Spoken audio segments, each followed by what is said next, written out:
శ్రీమాత్రే నమః. నేనిప్పుడు చూపించేదైతే ఫ్లోరల్ అండ్ లక్ష్మీ కాసులతోటి జడపాలి అండి. అదే జడధార ఎలా అయినా పిలవచ్చు. ఇదైతే లుక్ అయితే చాలా బాగా వచ్చింది. ఫస్ట్‌గా అయితే నేను ఓహెచ్‌పి షీట్‌కి లక్ష్మీ కాసులనైతే అంటించుకున్నా. ఆల్రెడీ యూపిన్ అయితే చేశాను కదండీ ఫ్లోరల్‌ది. నాకు అదే ప్యాటర్న్‌లో జడ కూడా చేస్తే బాగుంటుందనిపించింది. లాస్ట్ వరకు అయితే చూడండి, లుక్ అయితే చాలా బాగుంది. వీడియో అయితే తీసి 3 డేస్ అయిందండి. కానీ కొంచెం దగ్గు వల్ల అయితే వాయిస్ ఓవర్ ఇవ్వలేక ఇప్పుడైతే పోస్ట్ చేస్తున్నాను. నేను ఈ ప్యాటర్న్ ఎలా చేశానంటే ఐ షేప్ కుందన్స్ని అయితే ముందు బేస్గా పెట్టుకున్నాను. దానిపైన డ్రాప్ షేప్ కుందన్స్ని రివర్స్లో అయితే 3D ఎఫెక్ట్గా పెట్టాను. ఈ గ్లూగన్ అయితే చాలా బాగా ఉందండి. ఫస్ట్ మనం అంతకుముందు వాడే గ్లూగన్స్ కన్నా ఈ పెన్సిల్ లాగా వచ్చింది అయితే బాగుంది. నేను B7000 అప్లై చేసేసి అయితే ఐ షేప్ కుందన్స్ పైన డ్రాప్ షేప్ కుందన్స్ అంటించి మిడిల్లో రౌండ్ కుందన్ అయితే పెట్టాను. నాకు ఆ మిడిల్లో ప్యాటర్న్ ఎలా ఫిల్ చేయాలనేది అయితే చాలా ఆలోచించాను. ఇంకా 6K ఐ షేప్ కుందన్స్ అయితే పెట్టాను. లుక్ చాలా బాగా వచ్చింది. ఫుల్ వీడియో అనేది అయితే తీయలేకపోయాను. ఇదిగోండి, నేను ఇంకా వ్యాక్ షీట్ అయితే అంటించేసి తర్వాత ఐ షేప్ కుందన్స్ కూడా పెట్టేశాను.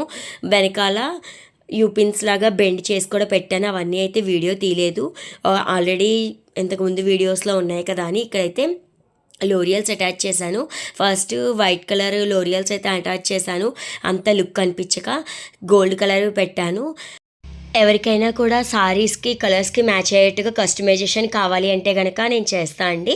ఇంకా మనం లెంత్ని బట్టి కూడా చేసుకోవచ్చు. మనకి జడ ఎంత లెంత్ కావాలి అన్న దాన్ని బట్టి.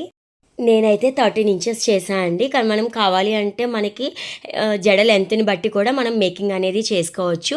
ఇంకా కాసులు కూడా ప్రీమియం క్వాలిటీవి ఉన్నాయి. నేను ఏదైతే కాపర్ కాసులు అయితే వేశాను. మొన్న తెప్పించాను, మెటీరియల్ తెప్పించినప్పుడు ఎంత పడుతుంది ఏంటి అనేది తెలుస్తుంది అని. ఫైనల్ లుక్ అయితే చాలా బాగా వచ్చింది. మా పాపకైతే నేను హెయిర్ స్టైల్ వీడియో కూడా తీశాను. ఆ హెయిర్ స్టైల్ వేసి ఈ జడపాలి అనేది అయితే పెట్టాను. నెక్స్ట్ అయితే అప్లోడ్ చేస్తాను వాయిస్ ఓవర్ ఇచ్చి. ఇలాగా లోరియల్స్ అటాచ్ చేసేసాక నేను కింద ఏంటంటే ఇయర్ రింగ్ బుట్టలు అయితే తీసుకొచ్చాయండి మేకింగ్ చేద్దామని. అవి అలా ఉంచాను కదా అని చెప్పి దీనికైతే పెట్టాను. కాపర్కి యాంటిక్ షేడ్ వచ్చింది కదా, అది మ్యాచ్ అవుతుంది బాగుంటుందని. ఇలాగా మనకి లోరియల్స్ ఇంకా ఎక్కువ కావాలి అనుకుంటే కూడా మనం ప్రతి కాసు మిడిల్లోనూ పెట్టుకోవచ్చు. కాకపోతే ఏంటంటే నేను అక్కడక్కడ వచ్చేట్టుగా పెట్టా, మళ్ళీ హెయిర్కి అంటుకుంటుందేమో అని. చూసారు కదా, ఇక్కడ బుట్ట అనేది అయితే అటాచ్ చేస్తున్నాను. కెమెరా అనేది పక్కకు వెళ్ళిపోయింది, చూసుకోలేదు నేను. ఇప్పుడు వాయిస్ ఓవర్ ఇచ్చేటప్పుడు అయితే చూశాను. సోల్డరింగ్ చేసేటప్పుడు కూడా ముందు ప్లాస్టిక్ షీట్ కట్ చేసేసుకున్నాక మనం వ్యాక్ షీట్ అంటించి తర్వాత కట్ చేసుకుంటేనే బాగుంటుందండి. లేదంటే కనుక కొంచెం ముడుచుకున్నట్టుగా ఉంటుంది. నేను ఇది లోటసెస్ జడ చేసేటప్పుడు అయితే అబ్జర్వ్ చేశాను. మీకు ఎలా అనిపించింది ఈ వీడియో అనేది కామెంట్ సెక్షన్లో చెప్పడం మర్చిపోకండి.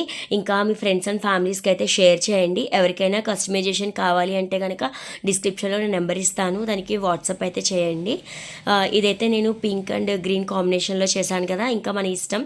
ఇదిగో చూసారు కదా, బుట్ట అనేది ఇక్కడ లోరియల్స్ పెట్టేసి హ్యాంగ్ చేస్తాను. నేను ఏఐలో అయితే జనరేట్ చేశాను, ఒక డమ్మీకి పెట్టి చాలా బాగా వచ్చింది. మనం పిక్చర్ ఇచ్చి ప్రాంప్ట్ అనేది ఇస్తే మనకి ఫోటో వచ్చేస్తుంది. ఇదిగోండి చూసారు కదా, మా పాప జడకైతే సరిపోయింది. ఇంకొక 4 ఇంచెస్ ఉంటే బాగుంటుంది. నేనేంటంటే 13 ఇంచెస్ చేశాను. ఇదిగోండి ఫైనల్ లుక్ అయితే ఎలా ఉందో కామెంట్ సెక్షన్లో చెప్పడం మర్చిపోకండి. Please like, share and subscribe my channel. Thank you for watching.